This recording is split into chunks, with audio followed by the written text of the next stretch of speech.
নমস্কার বন্ধুরা, তোমাদের প্রত্যেককে স্বাগত। তো আসন্ন যে কোনো কম্পিটিটিভ পরীক্ষার জন্য ভীষণ গুরুত্বপূর্ণ সাজেস্টিভ ক্লাস নিয়ে কিন্তু আজকে হাজির হয়েছি, যেখানে তোমরা মনোযোগ সহকারে কিন্তু আজকের এই ক্লাসটি দেখবে। তাহলে চলো শুরু করছি আজকের ক্লাস।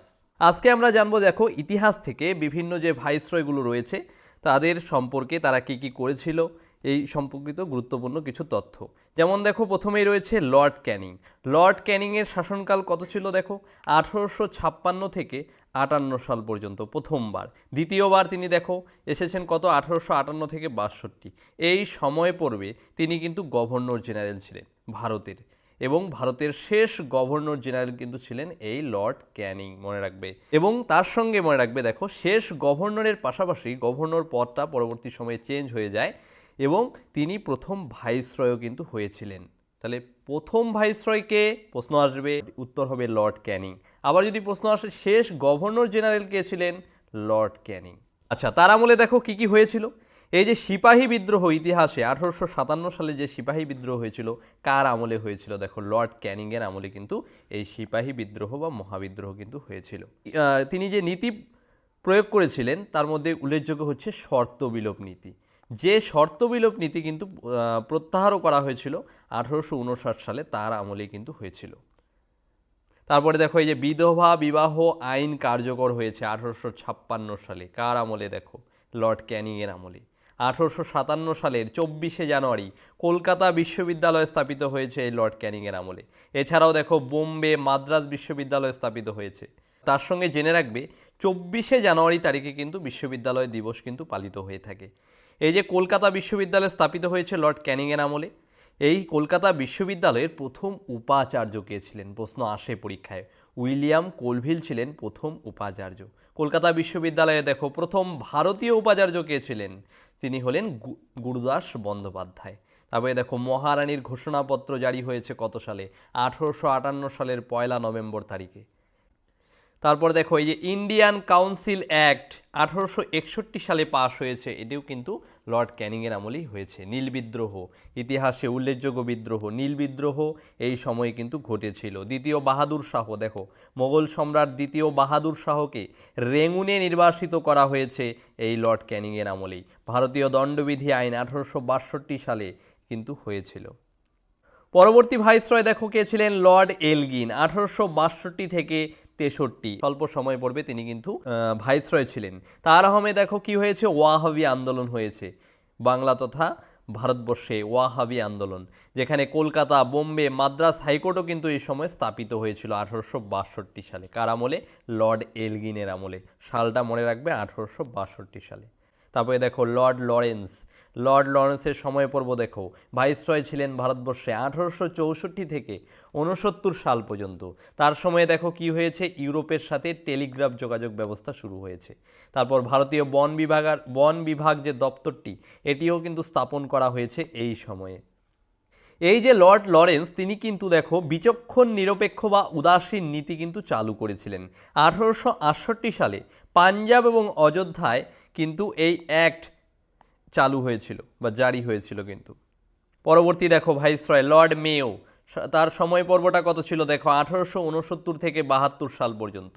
লর্ড মেয়র নাম লর্ড নাস নামেও কিন্তু পরিচিত। কাথিয়াবাড়ে তিনি কিন্তু রাজকোট কলেজ এবং আজমিরে মেয়ো কলেজ কিন্তু স্থাপন করেছেন। কে করেছেন? Lord Mayo. তার নাম অনুসারে এই কলেজের নামও দেওয়া হয়েছে মেয়ো কলেজ। কোথায় স্থাপিত হয়েছে নামটা মনে রাখবে, জায়গাটার নাম আজমিরে হয়েছে। তারপরে দেখো, লর্ড মেয়র আমলে লোক গণনা শুরু হয়েছে প্রথমবারের জন্য 1872 সালে। প্রশ্ন কিন্তু আসে পরীক্ষায় ঘুরে ফিরে। লোক গণনা পর্ব শুরু হয়েছে কার আমলে? কোন ভাইসরয়ের আমলে? সঠিক উত্তর কিন্তু লর্ড মেয়ো। লর্ড মেয়োর আমলে সরকারি অর্থে রেল নির্মাণের কাজও কিন্তু শুরু হয়। তবে দেখো, পাঞ্জাবে কুকা বিদ্রোহ শুরু হয়েছিল এই লর্ড মেয়োর আমলে। বন্ধুরা, আরেকটি কথা, WBP constable, SI and KP constable অধ্যায়ভিত্তিক সেরা প্রস্তুতি নিতে আমাদের হোয়াটসঅ্যাপ নাম্বারে একবার হোয়াটসঅ্যাপ করে নাও। গণিত, ইংরেজি, জিকে, রিজনিং প্রত্যেকটা বিষয়ে একদম অধ্যায় ধরে ধরে বেসিক লেভেল থেকে একদম প্রথম থেকে ক্লাস করানো হবে।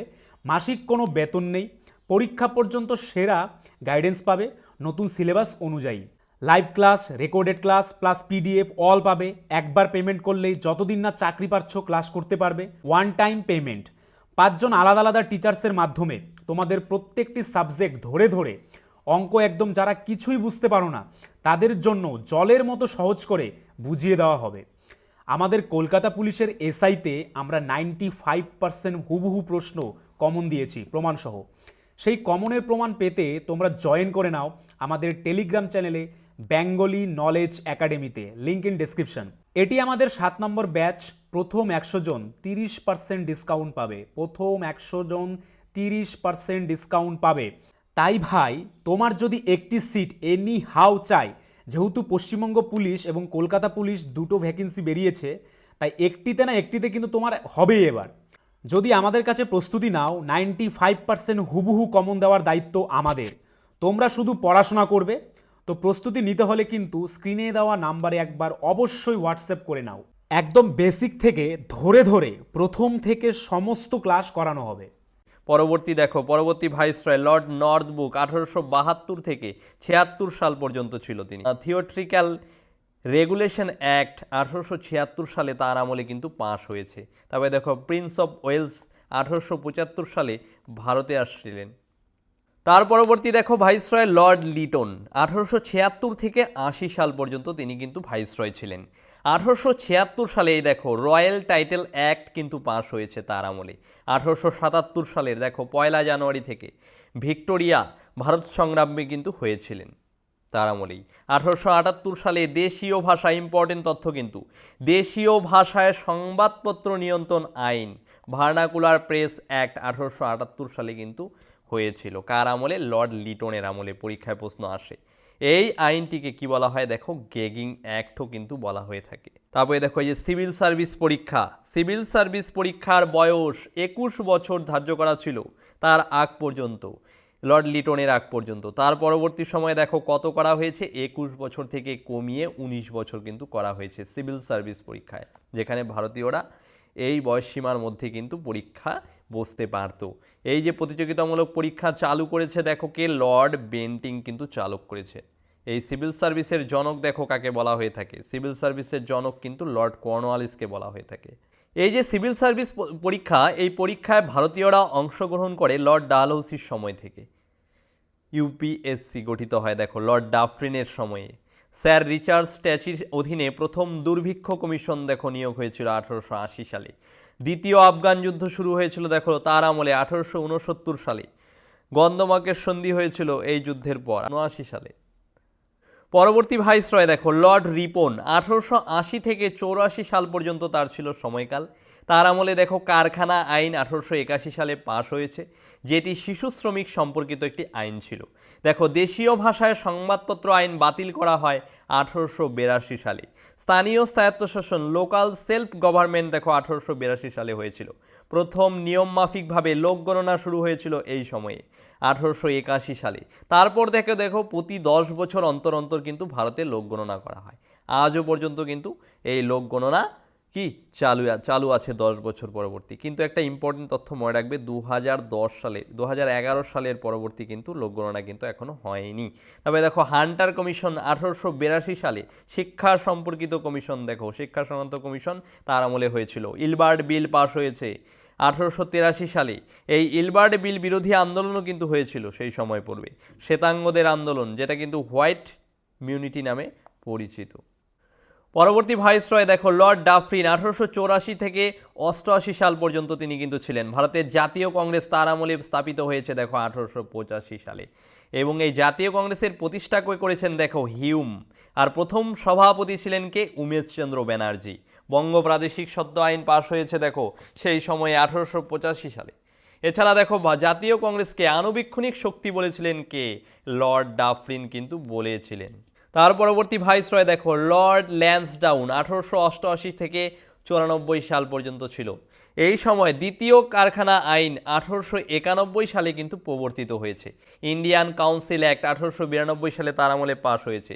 তারপরে যে দেখো ডুরান্ট কমিশন ভারত ও আফগানিস্তানের মধ্যে, যেখানে কিন্তু একটা লাইন রয়েছে ডুরান্ট লাইন। এই ডুরান্ট লাইন নির্ধারণ করা হয়েছে এই সময়ে, সালটা মনে রাখবে 1892 সালে। কমিশনটার নাম কি? Durand commission.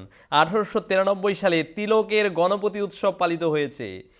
বাল গঙ্গাধর তিলক গণপতি উৎসব পালিত করেছে কত সালে? দেখো 1893 সালে। তবে দেখো সিভিল সার্ভিস ইম্পেরিয়াল সেন্ট্রাল, এই সময় এই যে সিভিল সার্ভিস এটি কিন্তু তিনটি ভাগে বিভক্ত হয়ে গিয়েছিল। তার পরবর্তী দেখো লর্ড এলগিন 1884 থেকে 99 সাল পর্যন্ত তিনি কিন্তু ছিলেন। অ্যাংলো রাশিয়ান কনভেনশন স্বাক্ষরিত হয়েছিল তার আমলে দেখো 1895 সালে। রানী ভিক্টোরিয়ার হীরক জয়ন্তী উৎসব পালিত হয়েছিল 1897 সালে। তবে দেখো একটি দুর্ভিক্ষ কমিশন লায়ল কমিশন নিযুক্ত করা হয়েছিল দেখো 1897 সালে। বোম্বেতে দেখো বোম্বেতে প্লেগ রোগ ছড়িয়ে পড়ে দেখো 1896 সালে এবং তা প্লেগ কমিশনার ছিলেন শার্ন। তিনি পুনেতে চাপেকর ভারতীয় বিপ্লবী চাপেকর সালটা মনে রাখবে 1897 সালে কিন্তু হয়েছিল মহারাষ্ট্রের বোম্বেতে। তবে দেখো 1895 সালে তিলক শিবাজি উৎসব চালু করেছিলেন। 1897 সালে স্বামীজি রামকৃষ্ণ মঠ কিন্তু স্থাপন করেছেন। পরবর্তী দেখো ভাইসরয় লর্ড কার্জন, ইম্পর্টেন্ট কিন্তু তার আমলে কিন্তু অনেক উল্লেখযোগ্য ঘটনা ঘটে গিয়েছে। দেখো র্যালে কমিশন বা ইউনিভার্সিটি কমিশন 1902 সালে তার আমলেই কিন্তু হয়েছিল। স্যার টমাস র্যালের নেতৃত্বে কিন্তু এটি কিন্তু হয়েছিল। তবে দেখো ভারতীয় সদস্য কে ছিলেন এই র্যালে কমিশনে? গুরুদাস বন্দ্যোপাধ্যায়, যিনি কিন্তু কলকাতা বিশ্ববিদ্যালয়ের উপাচার্য ছিলেন, প্রথম ভারতীয়, এবং সৈয়দ হোসেন বিলগ্রামিও ছিলেন। তবে দেখো উত্তর পশ্চিম সীমান্ত প্রদেশে নর্থ ওয়েস্ট ফ্রন্টিয়ার প্রভিয়েন্স সৃষ্টি করেছিলেন কিন্তু তিনি। তবে দেখো 1904 সালে ইউনিভার্সিটি অ্যাক্ট পাশ হয় তার আমলে, প্রাচীন স্মৃতিস্তম্ভ সুরক্ষা আইন, যেটি কিন্তু 1904 সালে হয়েছিল। আচ্ছা, এই কার্জনের সময়ই দেখো শেষ সংক্রান্ত মনক্রিত কমিশন 1902 সালে কিন্তু হয়েছিল। ভারতীয় মুদ্রা এবং কাগজের মুদ্রা আইন চালু হয়েছে দেখো 1899 সালে। বঙ্গভঙ্গের প্রস্তাব, ইম্পর্টেন্ট কিন্তু এই জায়গাটা, বঙ্গভঙ্গের প্রস্তাব কিন্তু করেছিলেন 1905 সালে এই কার্জন। তারিখটাও মনে রাখবে 19 জুলাই, 1905 সালের 19 জুলাই কিন্তু করেছে। কোথা থেকে? দেখো সিমলা থেকে। এবং তার সময়ই বঙ্গভঙ্গ কার্যকর হয়েছে 1905 সালের 16 অক্টোবর তারিখে। একেবারে তারিখ সহ সাল মনে রাখবে, পরীক্ষায় প্রশ্ন কিন্তু হয়। তারপরে দেখো এই যে কার্লাইল সার্কুলার 1905 সালের 10 অক্টোবর হয়েছিল। তারপর দেখো কলকাতায় ইম্পেরিয়াল লাইব্রেরি গ্রন্থাগার 1904 সালে, এবং যা পরবর্তী সময়ে কিন্তু ন্যাশনাল লাইব্রেরি নামে পরিচিত হয়েছে 1953 সালে। তার আমলে কিন্তু হয়েছিল 1904 সালে। তখন নাম কি ছিল? দেখো ইম্পেরিয়াল লাইব্রেরি। বর্তমান কি নামে পরিচিত? National library. তারপরে দেখো অ্যান্ড্রু ফ্রেজার পুলিশ কমিশন প্রতিষ্ঠা হয়েছে 1902 সালে। প্রথম কৃষি বিশ্ববিদ্যালয় স্থাপন হয়েছে বিহারের পুশেতে 1904 সালে এই লর্ড কার্জনের আমলে। তারপরে দেখো অনুশীলন সমিতি বিপ্লবী দল 1902 সালে প্রতিষ্ঠা হয়েছে সতীশচন্দ্র বসুর নেতৃত্বে, লর্ড কার্জনের সময় পড়বে। ভিক্টোরিয়ার নাম অনুসারে দেখো কলকাতার বিখ্যাত স্মৃতিসৌধ ভিক্টোরিয়া মেমোরিয়াল। এই সময়ে ভিক্টোরিয়া, মহারানী ভিক্টোরিয়ার নামানুসারে কলকাতার বিখ্যাত একটি স্মৃতিসৌধ নির্মাণের পরিকল্পনা কিন্তু করা হয়েছিল। তারপর কলকাতা কর্পোরেশন, দেখো কলকাতা কর্পোরেশনের ক্ষমতা কেড়ে নেওয়া হয়েছিল 1899 সালে। শিক্ষা ব্যবস্থা ও বিশ্ববিদ্যালয়কে সরকারি আওতায় আনা হয়েছিল ইউনিভার্সিটি অ্যাক্ট 1904 দ্বারা। তবে দেখো problems of the East, lord কার্জনের লেখা কিন্তু একটি বিখ্যাত বইয়ের নাম। লর্ড কার্জনের বায়োগ্রাফি দেখো কি নামে পরিচিত? The life of Lord Curzon, যার লেখক কে ছিলেন? দেখো রোনাল্ড টে। 1904 সালে দেখো অ্যানি বেসান্ত বেনারস হিন্দু বালিকা বিদ্যালয় কিন্তু স্থাপন করেছেন। অভিনব ভারত দেখো 1904 সালে। মিত্র মেলা 1899 সালে মহারাষ্ট্রের বিপ্লবী বীর সাভারকার কিন্তু প্রতিষ্ঠা করেছিল অভিনব ভারত এবং মিত্র মেলা। কে প্রতিষ্ঠা করেছে? বীর সাভারকার। তবে দেখো ডন সোসাইটি বিপ্লবী সংগঠন 1902 সালে সতীশচন্দ্র মুখোপাধ্যায় কিন্তু প্রতিষ্ঠা করেছেন। পরবর্তী দেখো লর্ড মিন্টো 1905 থেকে 10 সাল পর্যন্ত ভারতের ভাইসরয় ছিলেন।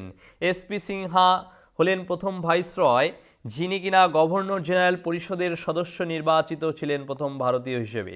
তবে দেখো তার আমলে, এই যে মিন্টোর আমলে 1909 সালে মর্লে মিন্টো সংস্কার আইন কিন্তু পাশ হয়েছিল।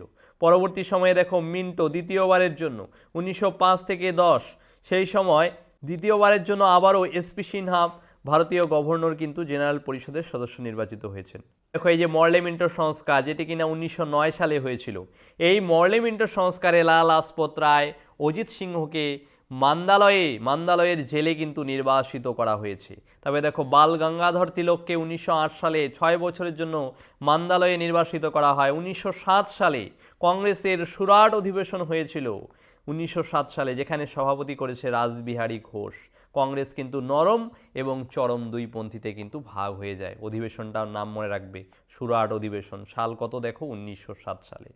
তারপরে দেখো 1906 সালে জাতীয় শিক্ষা পরিচয় স্থাপিত হয়েছে সত্যেন্দ্রনাথ ঠাকুরের সহযোগিতায়। শ্রী অরবিন্দ জাতীয় মহাবিদ্যালয় অধ্যক্ষ নিযুক্ত হয়েছিলেন এই সময়। বঙ্গভঙ্গ আন্দোলনের সময় দেখো ন্যাশনাল মেডিকেল কলেজও কিন্তু স্থাপিত হয়েছে। আলিপুর মামলা 1908 সালে শ্রী অরবিন্দকে অভিযুক্ত কিন্তু করা হয়েছিল এবং তার হয়ে আইনি লড়াই তখন কিন্তু লড়েছিলেন বিখ্যাত ব্যারিস্টার চিত্তরঞ্জন কিন্তু দাস। তারপরে দেখো 1906 সালে ঢাকায় সলিমুল্লাহ ও আগা খাঁর নেতৃত্বে মুসলিম লীগ স্থাপিত হয়েছিল। পরীক্ষায় প্রশ্ন আসে, মুসলিম লীগ কত সালে স্থাপিত হয়েছে? 1906 সালে। কার নেতৃত্বে? দেখো সলিমুল্লাহ এবং আগা খাঁর নেতৃত্বে। তারপরে দেখো বিপ্লবী ক্ষুদিরামের ফাঁসি হয়েছিল এই সময়ে 11ই আগস্ট 1908 সালে, এই কার্জনের সময়ে। তারপরে দেখো লন্ডনে মদনলাল ধিংরা বিপ্লবী এবং কার্জন ওয়াইলিকে কিন্তু হত্যা করেছিলেন এই মদনলাল ধিংরা। তারপরে দেখো নাসিক ষড়যন্ত্র মামলা, জ্যাকসনের হত্যাকারী অনন্ত লক্ষণ কানেহেরির কিন্তু ফাঁসি হয়েছিল এই সময়ে। তারপর 1907 সালে জামশেদজি টাটার টিস্কো কারখানা কিন্তু স্থাপিত হয়েছিল। এছাড়াও দেখো যুগান্তর পত্রিকা 1906, যার পত্রিকা কিন্তু স্থাপিত হয়েছিল, যার সম্পাদক কে ছিলেন? দেখো ভূপেন্দ্রনাথ দত্ত। সন্ধ্যা পত্রিকা ব্রহ্মবান্ধব উপাধ্যায়ের নেতৃত্বে। বন্দে মাতরম পত্রিকা, এইটি কিন্তু সুভাষচন্দ্র মল্লিক এবং সম্পাদক ছিল অরবিন্দ ঘোষ। এই সময়েই কিন্তু এই সম্পাদক, এই পত্রিকাগুলো কিন্তু স্থাপিত হয়েছে, এই পত্রিকাগুলো কিন্তু গঠন করা হয়েছে। পরবর্তী গভর্নর দেখো লর্ড হার্ডিন্স 1910 সাল থেকে 16 সাল পর্যন্ত দিল্লির দরবারে পঞ্চম জর্জ, যিনি কিনা বঙ্গভঙ্গ রদ করেছেন। কত সালে? মনে রাখবে 1911 সালের 11ই ডিসেম্বর। কলকাতা থেকে তখন দিল্লিতে রাজধানী কিন্তু স্থানান্তরিত করা হয় এই 1911 সালের ডিসেম্বর মাসে। 23শে ডিসেম্বর 1912 সালে দেখো রাসবিহারী বসু ও বসন্ত বিশ্বাস লর্ড হার্ডিন্সের শোভাযাত্রায় প্রথম কিন্তু বোমা নিক্ষেপ করেছিলেন। তারপর দেখো 1914 সালে ম্যাকমোহন লাইন দ্বারা ভারত ও চীনের মধ্যে সীমানা নির্ধারণ করা হয়। কত সাল? 1914 সাল। লাইনটার নাম মনে রাখবে, ম্যাকমোহন লাইন। কোন দুটো দেশের মধ্যে সীমানা? ভারত ও চীনের মধ্যে। কিন্তু বহু পরীক্ষায় ঘুরে ফিরে প্রশ্নগুলো কিন্তু আসে। তবে দেখো কামাগাতা মারু সংঘর্ষ, বজবজের যুদ্ধ 1914 সালে কিন্তু হয়েছে। গান্ধীজি 1915 সালের 9ই জানুয়ারি তারিখে দক্ষিণ আফ্রিকা থেকে কিন্তু ভারতবর্ষে এসেছিলেন এবং এই যে দিনটাকে স্মরণ করে রাখতে কিন্তু ভারতে অনাবাসী দিবস বা প্রবাসী দিবস কিন্তু পালিত হয়ে থাকে এই 9ই জানুয়ারি তারিখে। তবে দেখো রাসবিহারী বসুর নেতৃত্বে 1915 সালের 21শে ফেব্রুয়ারি সামরিক অভ্যুত্থানের দিন কিন্তু ঠিক করা হয়, যেখানে লাহোর ষড়যন্ত্র মামলা 1915 উল্লেখ করা হয়। রাসবিহারী বসু, যিনি কিনা PN ঠাকুর ছদ্মনামে কিন্তু দেশ ছেড়েছিলেন, এবং লাহোর ষড়যন্ত্র মামলা 1915 সালে হয়েছিল, যেখানে কিন্তু বিষ্ণু গণেশ পিংলে, কারতার সিং এর কিন্তু ফাঁসি হয়েছে এই লাহোর ষড়যন্ত্র মামলায়। তারপর 1915 সালে মদন মোহন মালব্য বিশ্ব হিন্দু পরিষদ স্থাপন করে। প্রশ্ন আসে পরীক্ষায়, বিশ্ব হিন্দু পরিষদকে স্থাপন করেছেন মদন মোহন মালব্য। কত সালে? 1915 সালে। তারপরে দেখো এই যে প্রথম বিশ্বযুদ্ধ, বিশ্বব্যাপী যুদ্ধ 1914 সালে শুরু হয়েছিল। এটি কিন্তু লর্ড হার্ডিন্সের আমলে, তখন ভারতের ভাইসরয় ছিলেন লর্ড হার্ডিন্সের আমলে কিন্তু শুরু হয়েছে। তারপরে দেখো 1915 সালে বুড়িবালামের যুদ্ধ, যেখানে বাঘা যতীন এই বুড়িবালামের যুদ্ধ কিন্তু করেছিলেন, বিপ্লবী ছিলেন তিনি কিন্তু, এটাও কিন্তু লর্ড হার্ডিন্সের সময়ে হয়েছে। 1916 সালে অ্যানি বেসান্ত মাদ্রাজে হোমরুল লীগ স্থাপন করেছেন। 1916 সালে তিলক পুনায় কিন্তু ভারতীয় হোমরুল লীগ স্থাপন করেছেন। এই যে হোমরুল লীগ স্থাপিত হয়েছে, এটি কার আমলে? এই লর্ড হার্ডিন্সের আমলে হয়েছে। বন্ধুরা, আরেকটি কথা, WBP constable, SI and KP constable অধ্যায়ভিত্তিক সেরা প্রস্তুতি নিতে আমাদের হোয়াটসঅ্যাপ নাম্বারে একবার হোয়াটসঅ্যাপ করে নাও। গণিত, ইংরেজি, জিকে, রিজনিং প্রত্যেকটা বিষয়ে একদম অধ্যায় ধরে ধরে বেসিক লেভেল থেকে একদম প্রথম থেকে ক্লাস করানো হবে। মাসিক কোনো বেতন নেই, পরীক্ষা পর্যন্ত সেরা গাইডেন্স পাবে নতুন সিলেবাস অনুযায়ী। Live class, recorded class plus PDF all পাবে। একবার পেমেন্ট করলেই যতদিন না চাকরি পাচ্ছ ক্লাস করতে পারবে। One time payment. 5 জন আলাদা আলাদা টিচার্সের মাধ্যমে তোমাদের প্রত্যেকটি সাবজেক্ট ধরে ধরে অঙ্ক একদম যারা কিছুই বুঝতে পারো না তাদের জন্য জলের মতো সহজ করে বুঝিয়ে দেওয়া হবে।